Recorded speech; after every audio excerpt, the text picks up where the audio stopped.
Season 2, The Electromagnetic Spectrum, Physics in Necrotic World, Episode 22, Radiowaves.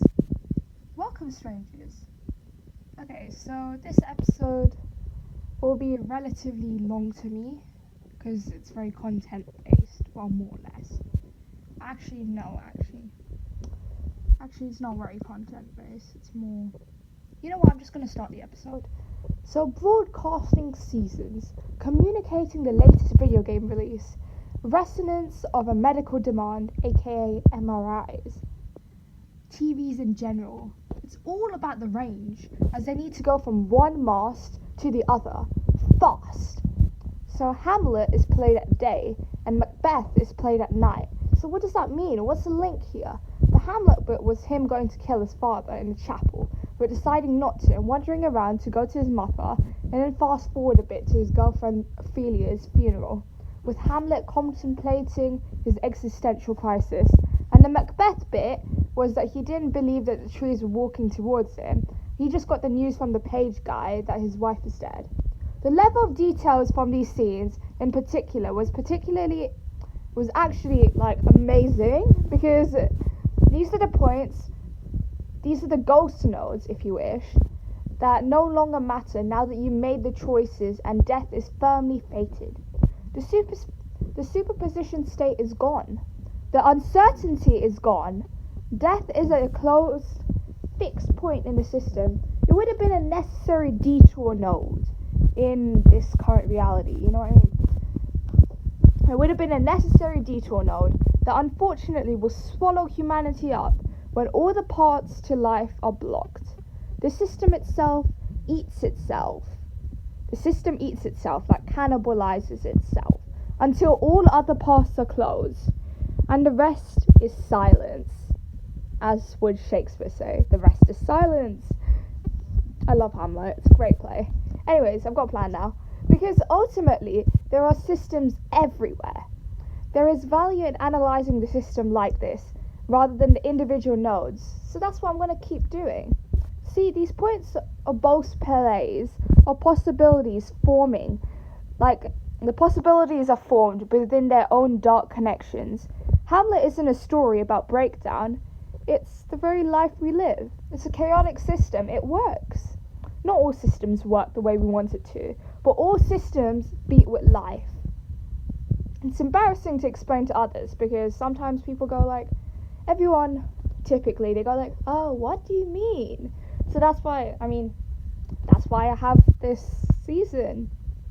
Not only will I do electromagnetic spectrum, but I'll do the philosophy and everything else that connects in my head to this. So yeah. So not all systems work the way we want it to, but all systems beat with life. But it's the kind of thing that makes sense the more sense is made. So I'll make sense by looking at it as from as many systems as possible. And if ancient Shakespeare is floating in my mind, why not make it a system to study? I mean, chaos isn't wrong, it's real. You don't need someone's judgment or some sort of psychoanalysis to do this sort of systems analysis.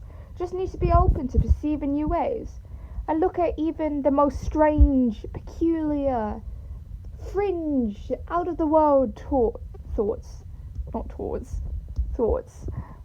Thinking, there's something here. I reckon there always is. In an antenna, it's the alternating current that produces radio waves. These have the same frequency, they just vibe. They're a vibe, honestly. Oscillating free electrons in an antenna, that's what makes a radio wave. Yeah, and they have an alternating current, so it flips, yeah? The states flip. Positive, negative, binary states, they flip. Positive, negative, good, bad, whatever you want to call it. Same idea. Radiating through the atmosphere, but reflecting at boundaries instead of being absorbed or something. I mean, to be fair, if they got absorbed by the atmosphere, it wouldn't be very helpful now, would it? It refracts, sure, but it reflects. It reflects. That's the key bit, okay? With radio waves, they reflect at the boundary between the atmosphere. The boundaries, as in between the chunks of the atmosphere. It's only ever blocked by the earth, as in the ground, so that they can keep aiming. Like, you know that game, what's it called? The Angry Bird one, where you just keep aiming. Yeah, so they keep aiming, they do trial and error till it reaches the next mast. The layers, per se. The data and instructions are derived from the information that the oscillations radiate. The oscillation, remember the vibrations are radiated all across the world to you. Lucky you, lucky me. Not a long walk, is it now?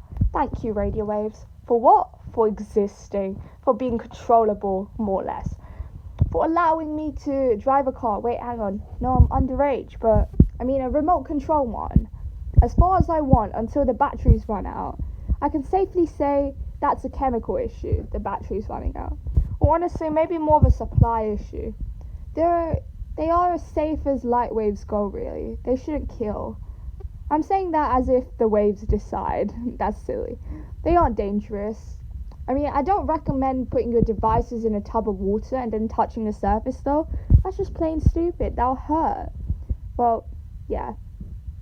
See you next time at Physics in Necrotic World. This is your host, Rimona Christian. R out.